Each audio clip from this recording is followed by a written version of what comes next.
how disability carriers use a level of medical care argument to justify a claims denial and how you can fight back.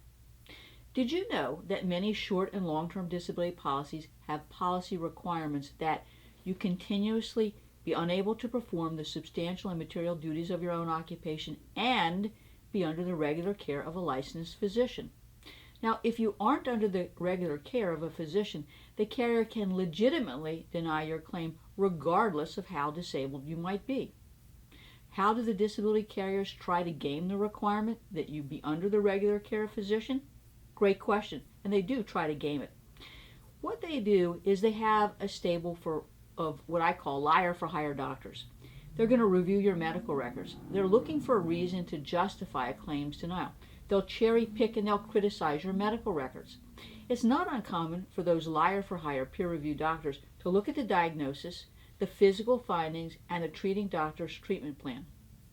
I call them Monday morning quarterbacks of medical care. They're going to criticize your doctor for failing to refer you to other doctors for additional evaluation, to recommend physical therapy, to recommend injection surgery or other invasive treatment, to recommend the use of certain medications, to increase the number of visits, to increase the dosage of your medication.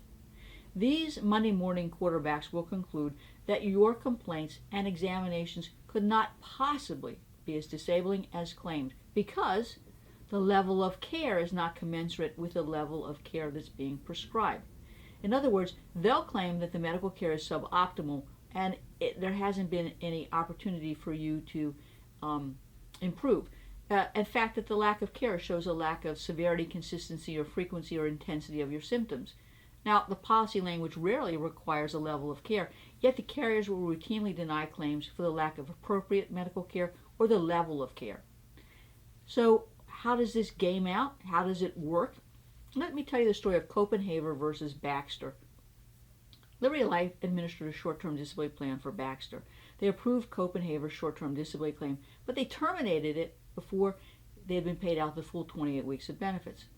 Why? Well, the obvious answer is they didn't want to pay long-term disability benefits. Liberty tried to justify this claims denial on the basis that the level of care and the lack of escalation of care showed a lack of severity, consistency, frequency, or intensity of symptoms. Copenhagen ultimately filed a lawsuit, and the judge didn't buy that explanation. Judge Dale noted that Copenhagen had established care and that an increase in care was not needed. Liberty had paid short-term disability benefits, and the medical care documented there was no improvement in the disabling medical condition. Baxter had never explained why an increase in treatment or symptoms were necessary under the terms of the policy. The judge noted Copenhagen had followed all of the doctor's recommendations. Copenhagen even had an IME who confirmed the lack of improvement, notwithstanding the treatment.